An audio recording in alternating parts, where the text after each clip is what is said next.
Welcome back to Dortmund Dispatch. We're going to talk about Bologna and Nuri Sahin getting sacked, Mike Tullberg in as the interim manager, who could be the interim manager for the rest of the season, and then some transfer rumors because stuff is apparently changed now that we have a new coach, even though that makes no sense in not how any successful club has been run over the last 5 to 10 years.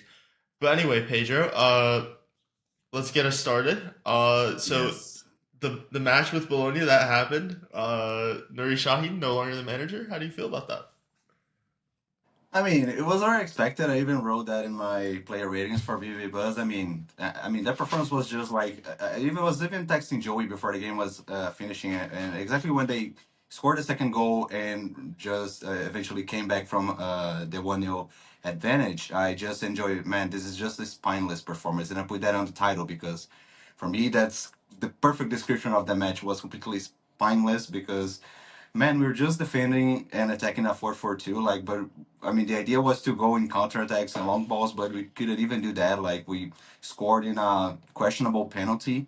The Panenka was very brave from Girassi, but still reckless. But he still scored. Like, you can't say much about that. But the rest, man, we didn't do a thing. It was so spineless. And the worst thing is that we considered the goals in the second half the same way we couldn't score in the first and the second. Like, with two long balls behind our backline. And unfortunately, Valdemar Anton had one of the worst performances as a Dortmund player. I mean, I know it's recent; he just got here this season, but man, that was bad. He was completely and directly involved in both goals. So, I Well, he did mean, us a service. yeah, if you think in that Oh perspective, my yes, god. but I yeah, man, mean, it's no, yes. I'm seeing people on the timeline that are still defending Shaheen and saying that this is like the worst constructed squad, as if like this squad, like we're looking at like Holstein Kiel or like a relegated Schalke squad. Like that's not what we're watching. um, like how many of those players? I'm gonna look it up, but this team is not what we saw under Nuri Sahin. It's really not. Like it's okay to say that the biggest issue is Hans Joachim Watzke and a guy like Matthias Sammer who have shown once time and time again they don't understand the sporting aspects. But if you're looking at the 11 guys we put out on the pitch, you have Metch and Gittins, who were rotation players last year for a Champions League finalist. Schlotterbeck, starter for a Champions League finalist. Julian Ryerson, Gregor Kobel, starters for Champions League finalist Borussia Dortmund. Durnville, very highly rated teenager. Garassi, top 30 Ballon d'Or finisher last year. Maxi Bayer, 16 league goals. 30 million pound transfer. Pascal Gross, regular starter for a good Brighton side last year. Like that was the 11 yesterday, but I'm supposed to believe that the squad is so bad we're losing four straight games and conceding multiple goals to a Bologna side that had scored like one. I think it's like they scored 3 goals in 6 Champions League matches so far, and I think one or two were own goals. And I'm supposed to believe that that's it's the Congratulations, squad, and man. it's got nothing Yeah, to do with congrats, Nuri guys. Sahin. It's oh my Yeah, god. I mean, I don't really understand people defending him anymore in these circumstances. Like, I've defended Sahim before here, and I even wrote like an article, an opinion article, saying that I think the title was "Sahim became a problem, but is he the only one?" And what I said in the article basically was about like Sahim is to be blamed for what is happening. I mean, I thought he has good principles. I think he has good ideas, but I mean, he didn't have enough experience to support him or to give him enough, like, or first to trust him enough, like, to deliver what we needed him to deliver right away. And he didn't, like, and eventually he just tried a bunch of different formations that made everyone confused. It didn't make any sense. Like, he didn't build a single idea of how we were supposed to play. He was supposed to be a possession side, and he kept claiming that. But still there's some matches that like there's no cohesion between one match and the other. So that's on him. But at the same time, the people who were behind, like in the board and everyone in the backstage, they're also to blame because they were the ones who put him in that position at the same time. Like he was there because someone appointed him to that position. I think a little bit too early for me. I think he can still be a great manager, but I mean, in the current scenario with our season basically in the line, I mean, we're just finished with the seventh round of the league phase of the Champions League. We still have a shot, the top eight. We are facing Shakhtar in a week at the Signal Iduna Park, so we still got a shot, but not necessarily not gonna depend only on ourselves because there's a bunch of teams ahead of us who can guarantee the top eight, even if we win the game. So I mean, it's a little bit worrying, and especially if you get a difficult matchup in the first phase before the round of 16. So yeah, that was the perfect moment, and yeah, hopefully they can make the right decision for the rest of the season. But man, I don't know what you think about the new manager. Well, the last thing I want to say about Shaheen is he has like a lot of good ideas, but they weren't fully fleshed out, and that is again, it's on Sammer and Vatska and Kale and whoever wanted Nuri Shaheen to take over. Nuri Shaheen has managed, coming into the season under 100, I think, games in his career. In Turkey, he didn't have his coaching badges, and it's all well and good to kind of have the ideas, but you need to have them fully fleshed out. And he and Sammer and a lot of other guys have been saying a lot about mentality, but I think Nuri Shaheen's biggest issue was his own mentality because he kind of lacked the bravery to stick with some of his ideas for long enough to see them fully be understood and realized on the pitch. And I think he wasn't necessarily good and his ideas weren't necessarily ready yet. But if he had the bravery to stick with some of those ideas, it would have been a great deal better than what we saw. But let's move on and let's talk about Mike Tullberg because I think he's receiving a harsh reaction. Like a lot of like we should have kept Nuri Shaheen as if like the last four matches weren't enough. Some people I guess like to be miserable. Mike Trollberg has over 130 matches with Dortmund's U19s. He has 24 more matches with Borussia Dortmund's second team, 57 matches with Danish and other German U19s. He's been an assistant manager for a Danish professional side, senior side, and that's a lot of experience. It's not a lot of high level experience, um, but that is a lot. Like this is a guy. He's only 40 years old. He played about a decade of professional football, not high level again, but he played a decade. Like that is a lot. And then he's been working for a long time. He started at the youngest ages. He worked his way up. This isn't a guy that was handed anything, and I think that there's a lot of negative reactions for a guy that's likely going to be managing Borussia Dortmund for what 2, 3 matches.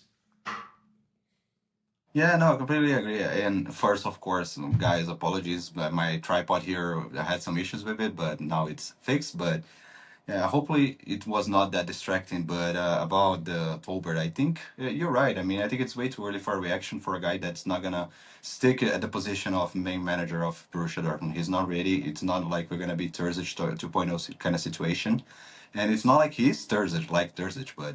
I mean, the idea of him coming from the youth teams and the scouting department and from being from the club, I think it might scare some people because we're scared of the nepotism ideal of and hiring principle in Borussia Dortmund.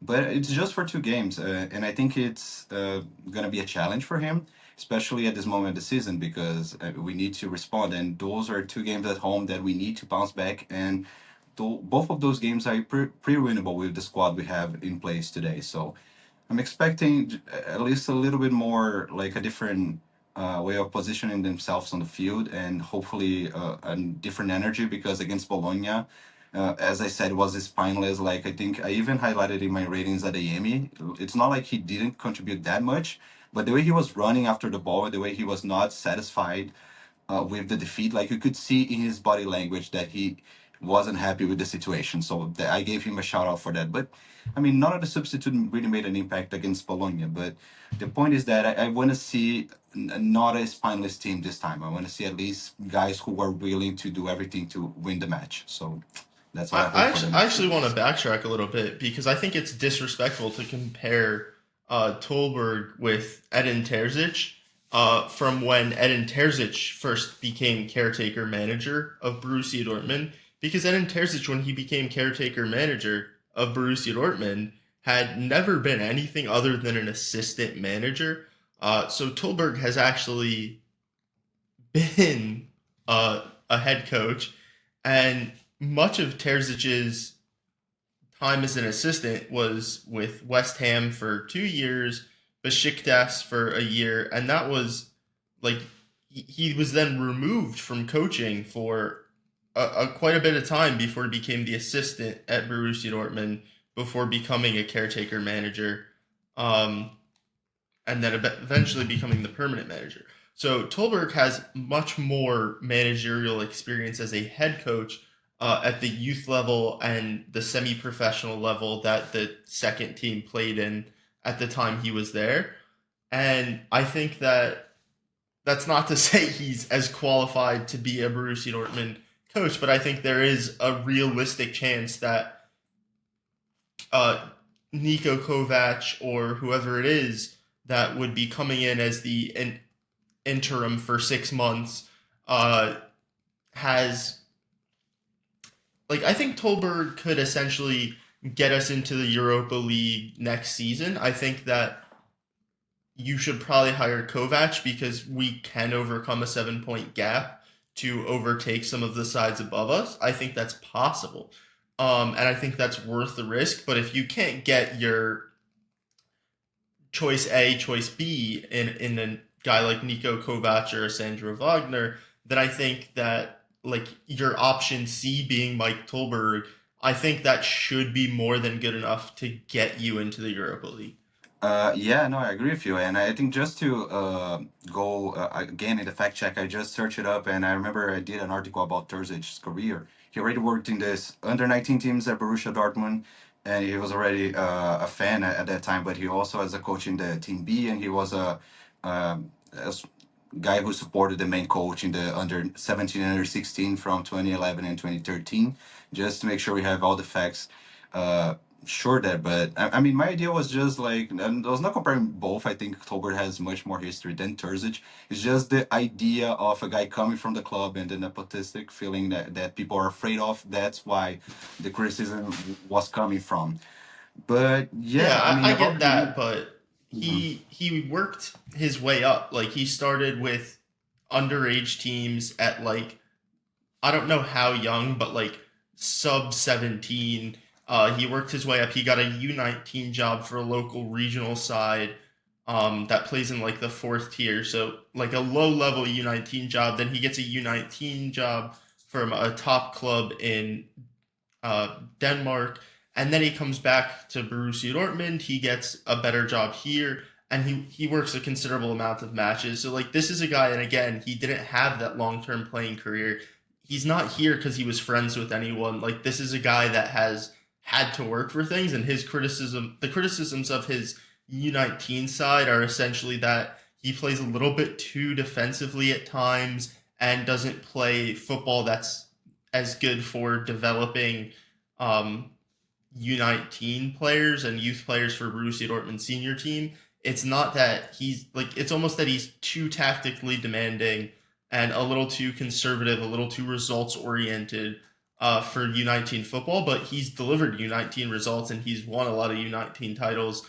And instilling a culture of winning is also good. I think like I, I'd probably I'd probably rather have the developmental coach at the U19s, but Tolberg is a guy that has won things, and like part of that's because our U19s are one of the best in Germany, but it's still hard to go out there and win. No, yeah, it makes sense, and definitely you know much more about Tolbert and the youth teams than me. And speaking of which, Joey is writing a piece for BB Buzz about Tolbert, just to give more background on his whole story. But I think we're speaking about the new manager, and you spoke about Kovac, and apparently he's the hottest candidate to be Borussia Dortmund's new head coach. Apparently, or reportedly, it's going to be only a 6 month spell before it might become permanent in the summer, or Dortmund might be go to another route after that. And I even put a poll on BB Buzz Twitter page and just putting all the options that we have: Eric Ten Hag, Niko Kovac, Roger Schmidt, and Sebastian Hoeneß for Borussia Dortmund manager, and to ask fans who they prefer to be the new Dortmund coach. And Hoeneß won not by a landslide, but it was 49.6% per one. Sebastian Hoeneß from Stuttgart, followed by Eric Ten Hag, 29.1, Roger Schmidt, 12.2, and last Niko Kovac, 9.1. Well, the And people for that are me, I think, following your writing are going to skew on the smarter side, so I think that's why Honus won. yeah. And honestly, I would stick with that option as well. I think it's gonna be Kovac for now, and I think it's gonna be the 6 month spell. And after that, I think Dortmund should go for Hoeneß, and especially allegedly, and according to reports, there is a release clause around 7 and 8 million euros in his contract.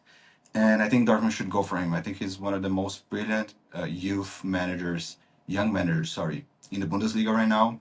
And I think Dortmund need to a guy like that who can really develop and take the best out of this team. And I think we have players even for his style of play. He can play both Bayer and Girassi together, like in a two guys up front, and we have decent midfielders, but we can also get some more reinforcements after that in the summer. But that's an option I would go for, honestly. Yeah, I for me, whoever it is, I would not be offering longer than a 6 month contract, and no matter how they performed, whether it's Nico Kovac, whether it's Mike Tullberg, like unless I'm seeing like how many games do we have? Like you can't drop more than 6 points and keep me from getting Seb Honus is the way I'd put it in the league.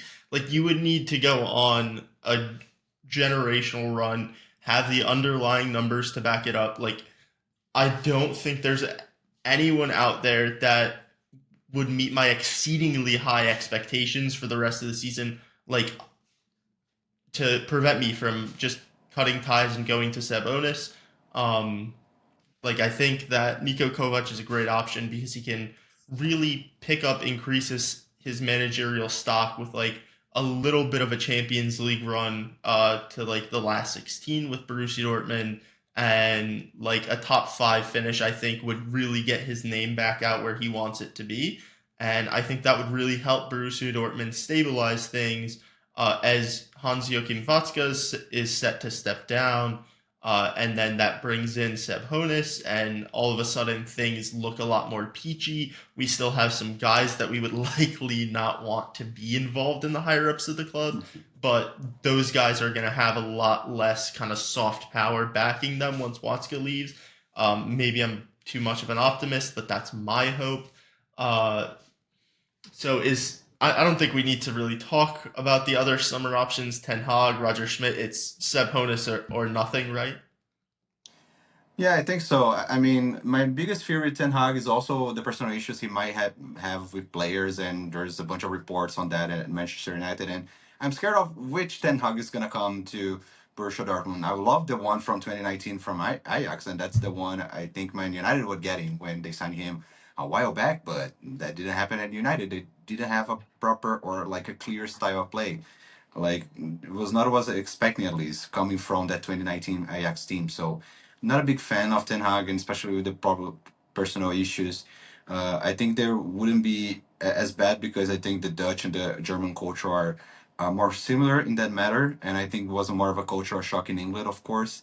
But at the same time, it's not my favorite option, and I would still stick with Vones and Roger Schmidt. I think he's a decent option. I think German, of course, he has an interesting uh, counter-attacking and gegenpressing style, but yeah, I'm not sure he can.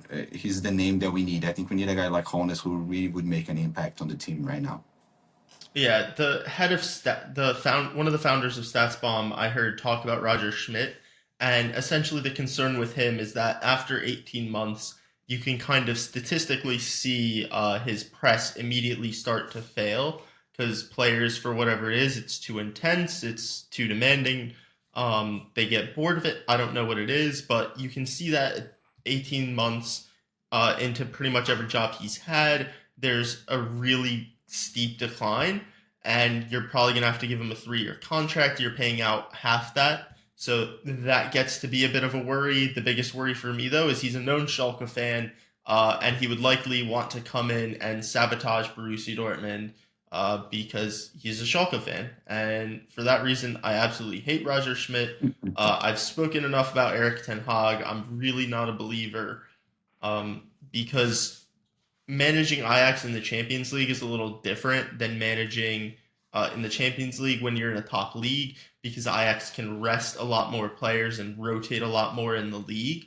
And so when you have such a massive talent advantage, it makes it a lot easier. And he's not proven he can manage in multiple competitions. And at that point, I'd rather just look at what Niko Kovac has given me after 6 months and take it from there.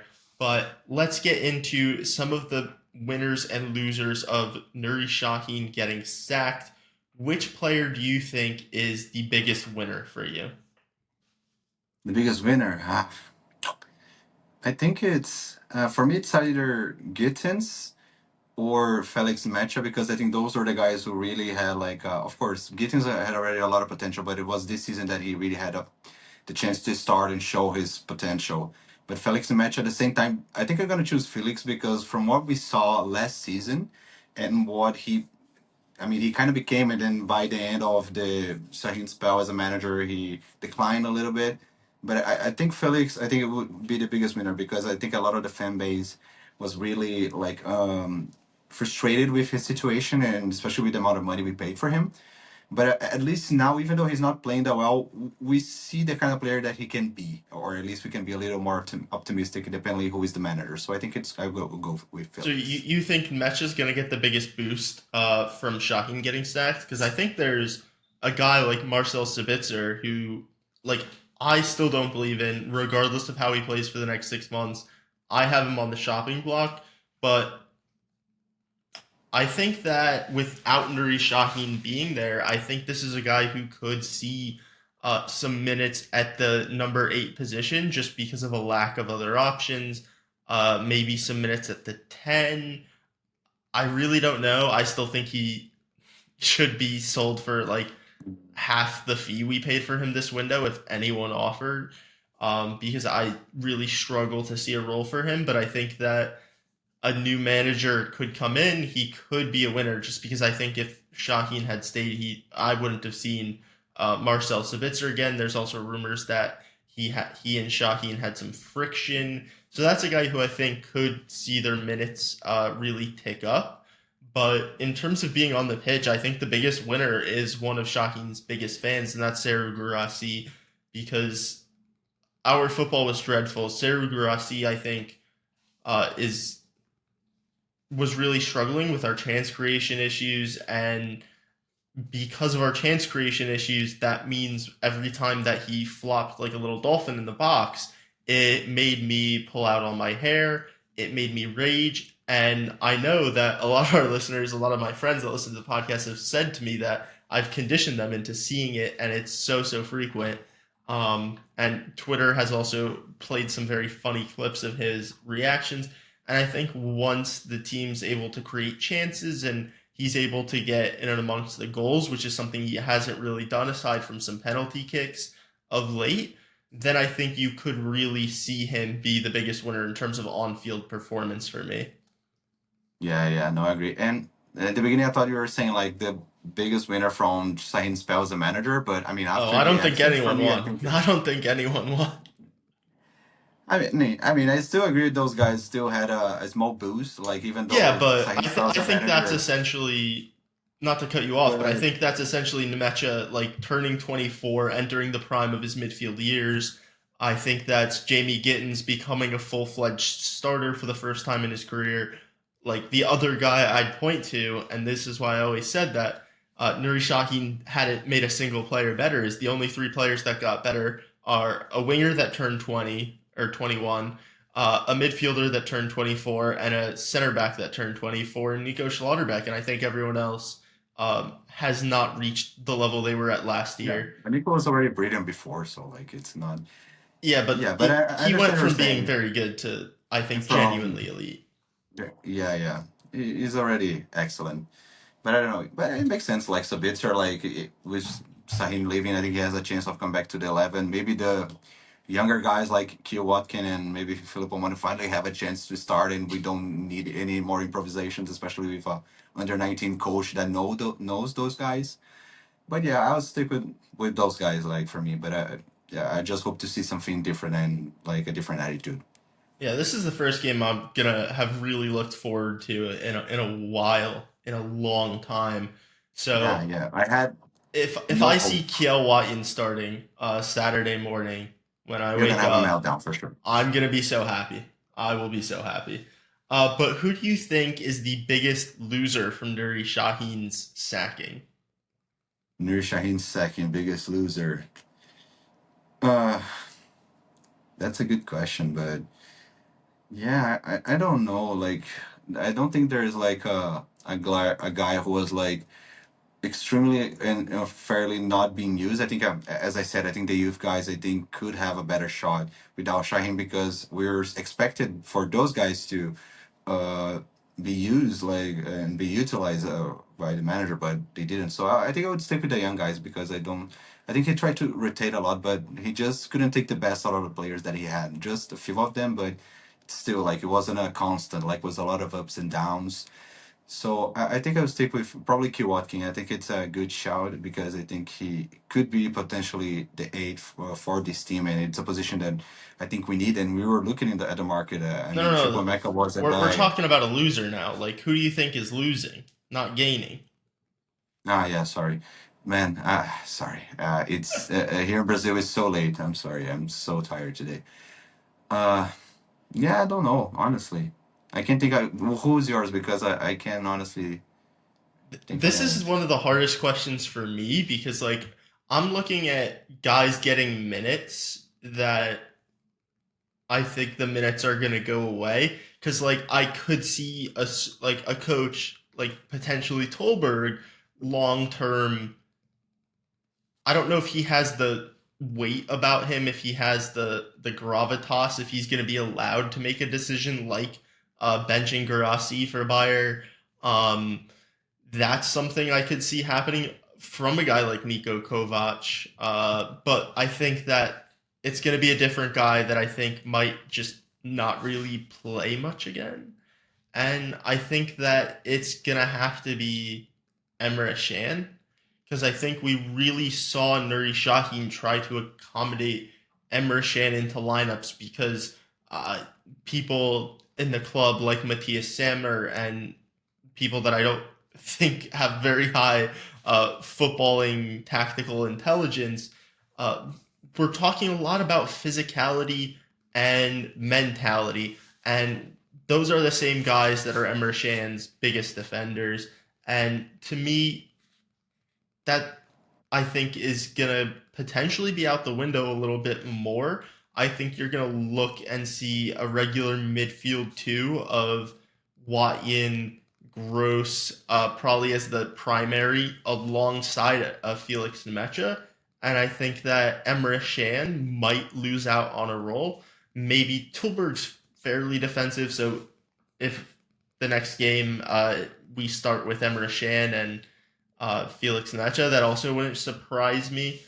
But I do think that Emre Shan, regardless of what happens now, I think he's had several managers, he's had a leadership role, and he's looked genuinely like a huge part of the problem. And you can only go along for so long when everyone's screaming out about physicality and mentality, and you're supposed to be the solution. You're getting shoehorned into a back three. They're trying to find a role for you. I think eventually, like, we're gonna have managers that aren't gonna be forced and trying to find roles to put him on the field, and he's just gonna find himself on the bench. No, yeah, and I think Brent could also be a potential loser because allegedly, according to reports, he was also one of the guys who was supporting Sahin. So, but at the same time, those guys were both bench against Bologna. So, I mean, it was Sahin trying to prove a point, like he was going like for just to please the fans with taking those guys who are not in really good terms with the fan base to the bench. Like I didn't think that was like the right way to go for it. Like not necessarily that I didn't like the formation, but because those guys were not playing good football at all. But I mean, I don't know. It needs to be a balance, and I think that another loser for me not necessarily because of Sahin getting sacked, because he was not being utilized either way, but I think Young Koto, just for the fact he was firstly forced signing, and to, at least in my opinion, to play with that back three and being the right wing back that we saw in Girona. But eventually Sahin had a change of heart, never used the back three again after a while. Young Koto eventually never had the time to play and show his good football. And now without Shahin, do we know that he's gonna have the same like opportunity in a similar system?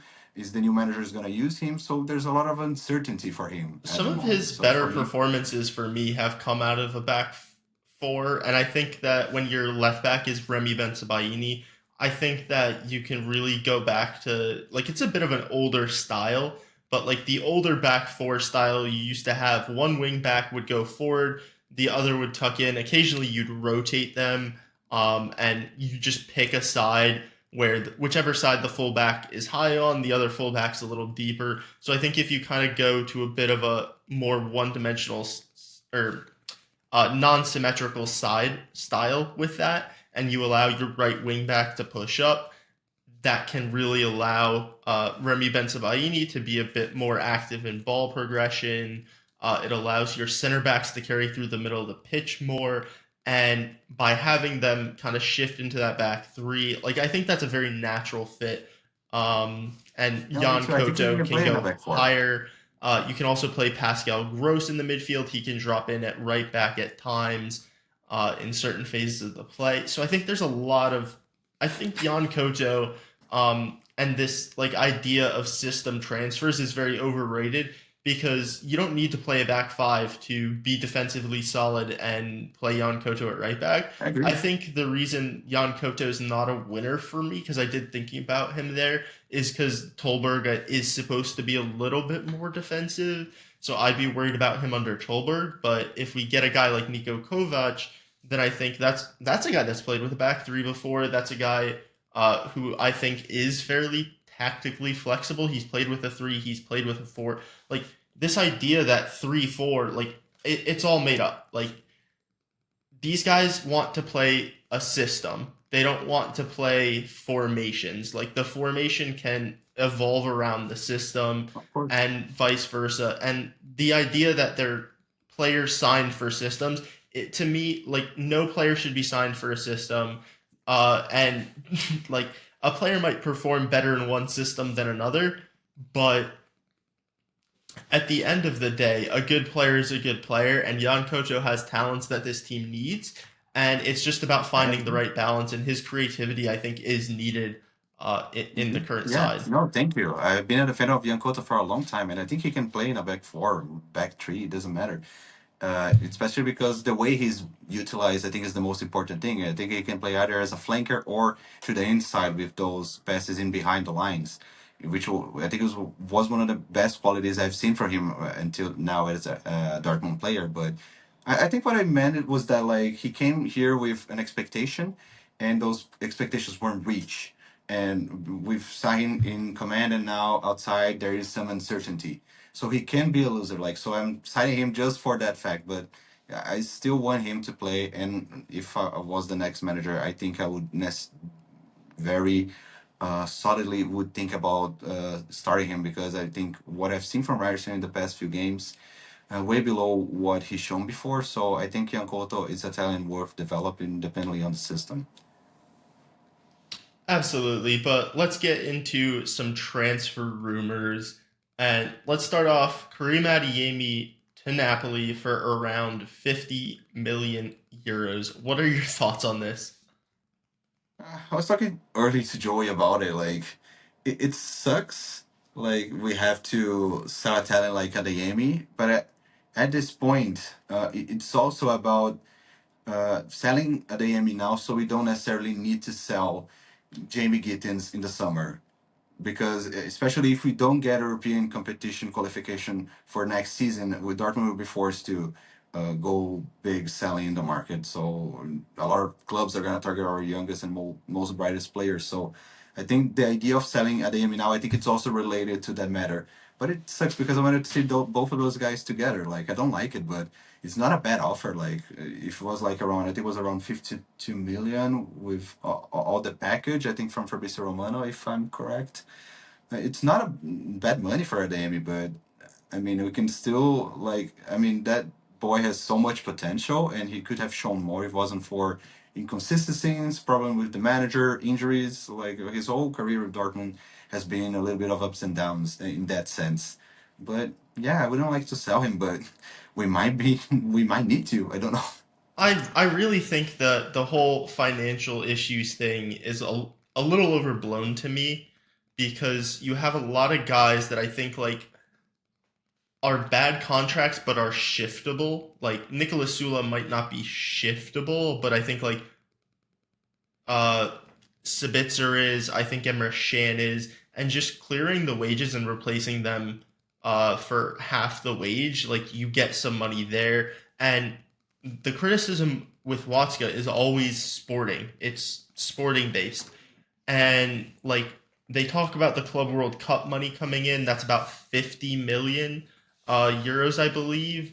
And like half of that is probably going to Jan Koto, but you're looking at like 10 to 15 million of that is going to be put directly back into the squad, based off like they usually put 66% of all money coming in into the squad, and then the rest typically goes into off the field improvements, a tiny bit into Vatska's pockets as well.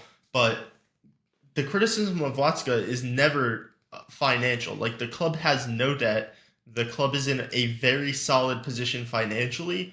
Yeah, they can't go out and splash the same amount of uh, money if they don't make the Champions League next year. Like they're gonna have to drop some wages, but you can do that by shedding Marcel Sabitzer and Emre Can, because right there you're looking at about 15 million euros. The club makes a ton of money. The club has cash reserves they can use to tide you over for 1 year. I don't think you necessarily need to sell Jamie Gittins next year, no matter what. And I do think that selling an attacker right before they turn 23 is typically a terrible idea because that's when attackers typically break out. That 23 to 26 is the prime for a fast or good dribbling winger. So I think that the package isn't necessarily blowing me away. And we did just sell Daniel Mullins, so you're having to replace at least one of them with considerable minutes. And I don't see anyone on the market I'm like obsessed with at this point. Not just the guys we're linked to, like anyone on the market, I'm not really impressed with. It's just like you have a couple top guys moving for a ton of money, and everyone else I'm hearing is like deeply problematic. Yeah. I've seen some rumors like Shade. It doesn't excite me as much from Brentford, and neither Zergova from Lille. Yeah, Lille, right? That's a guy that I they. haven't shared the notes with Pedro, but the next two things on the list, it's shot at in for rumored price of around 40 million euros, and then the next one is why Eden Zagrova is terrible. Yeah, Because so he's that's good that I terrible. He started is both of those terrible. guys. Let's go with that last one first because everyone on Borussia Dortmund Twitter, they remember that fantastic 2 3 minute viral highlight video. And Zagrova to me is like a kid that was getting considerable minutes for his high school sports team, and he put together a highlight reel, and it went absolutely viral. And everyone who watched him knows that he can't really do any of the things he's doing in that highlight video on a regular basis. So Edin Zagrova has insane PR from a viral highlight reel. For those who don't know, in reality, he has been at Lille, I believe, for like what 3 4 seasons now. He's been a starter for 1 season. He's 26 in a couple months, And the biggest concern for me is his dribble percentage has gone down from last year. His only 2 years as a starter were last year and this year. His dribble success percentage going down. His tackles have gone down for 3 straight seasons. His tackle success rate has gone down for 3 straight seasons. And his XG has gone down for 3 straight seasons. His expected assists have gone down for 3 straight seasons. Like, this is a player in decline. This is like if Leroy Sané had never been good and then he turned 26. That's Edin Zagrova because Leroy Sané has started to decline after he turned like 26, and he's no longer a world class player, but he's still pretty good. Edin Zagrova was never that good and is now in decline. And the player you're going to see in 1 year is going to be terrible. Like, in 1 to 2 years, Edin Zagrova might not be an Eredivisie winger. Like, there's a chance. I think like you're looking at a guy who's going to be an average Eredivisie Belgian winger. Like, he's not going to be good enough for France in 2 years. Mark my words. Like, he's clearly in physical decline, and he's never had a season over zero point 0.5 non-penalty xG plus expected assisted goals per 90 as a starter, as a regular starter. And the one season where he was over that number per 90, he was about 50% of his appearances were starts. So he's never been good. And we're going to spend 25 mil on our transfer fee and then give him a 4-year contract when all 4 years of that are going to be post peak.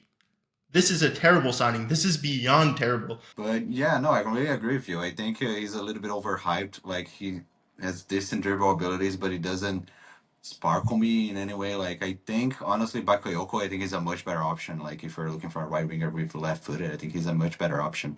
And uh, we were talking about who was the other guy, Shade. Shade never impressed me. Not really a regular started all the time for Brentford.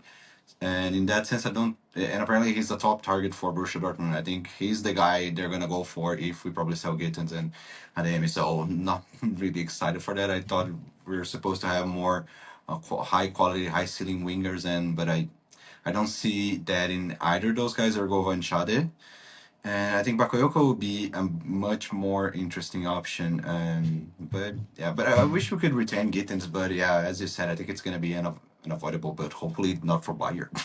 Yeah, Kevin Shada is like if you signed like a slightly older, slightly worse Jamie, or excuse me, not Jamie Gittins, Kareem Adeyemi.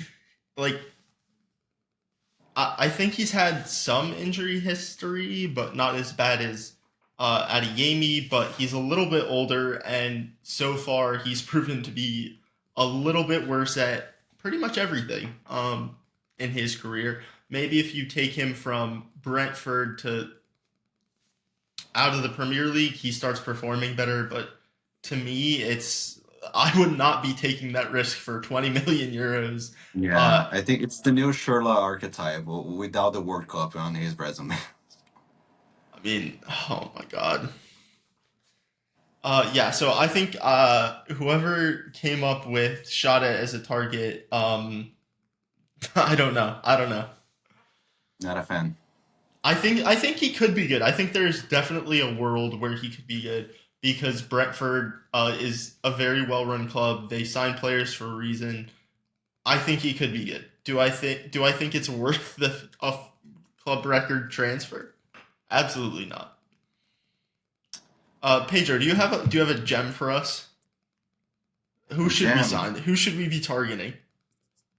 I don't know. I haven't done a sporting like a scouting report in a while, and I mean, since I've started doing the BB Buzz job as an editor, like I've been doing a whole bunch of things. Like sometimes it's hard to keep updated on the new talents, but I mean, as I said, Bakayoko would be a guy who would be interested in. I think a guy I'm also a big fan of is Kubo from Real Sociedad. Like that guy, I think it's a really good player. It wasn't necessarily a gem like a young gem, but I mean, A guy How old maybe is he? Like from South 23? America. Kubo? I think he's a little bit older than that. I think 24. I don't know. But yeah, I think those are two guys that just pop in my head right now. But young guys, 23, never doubt me again. oh, okay. You have like a supercomputer memory. Like what the hell? How do you remember so many ages and so many names? Jesus Christ. So many XG assists. Of fuck's sake. Excuse my language. I don't know if I've ever heard you curse before. Yeah, usually I don't, but yeah, damn. Uh, can I No, give but you, those are the guys. Yeah, you I know. know, we're currently obsessed with Premier League castaways. So can I give you two quick names? I'm going to give you a midfielder and a winger. Sure, hit me. So currently on loan in the championship, this is a guy that has been an exceptional creator this year, playing a ton of minutes, starting games. I believe he's 19. Tyler, or excuse me, no, that's the next one. Giving it away. Ben Doak out of the Liverpool Academy. They have so many attackers.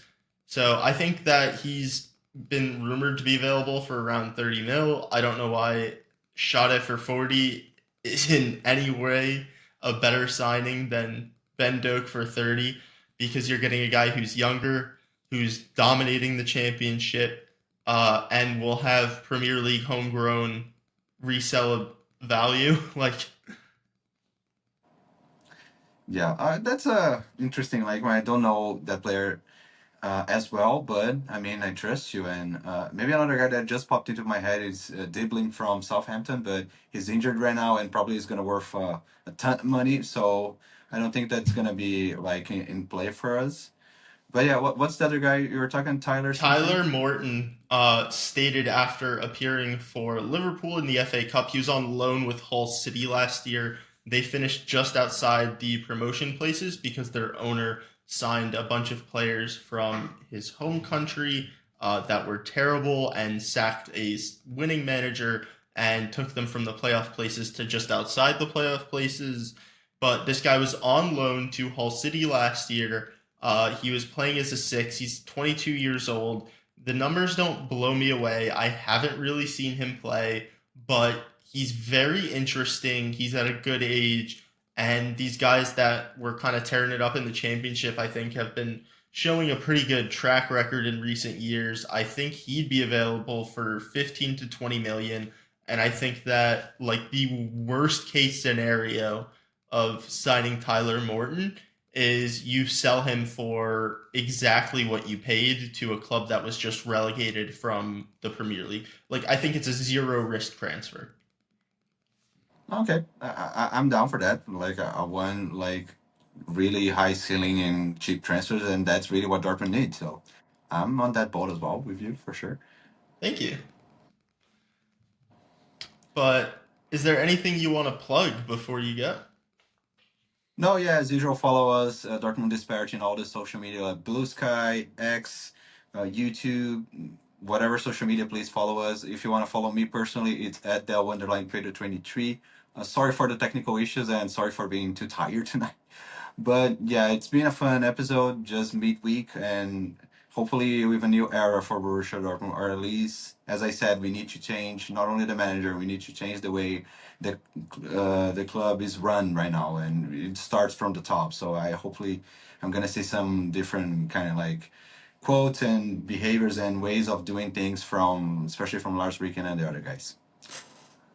Yeah, and I in no way mean to disrespect what Nuri Sahin has meant for Borussia Dortmund as a player, but Absolutely. as a coach, I understand the belief in yourself to think that you were ready for the level, but unfortunately, a bad process was in place that pushed him to a level he was not quite ready for. But for me, don't follow me anywhere. I don't have social media that really exists.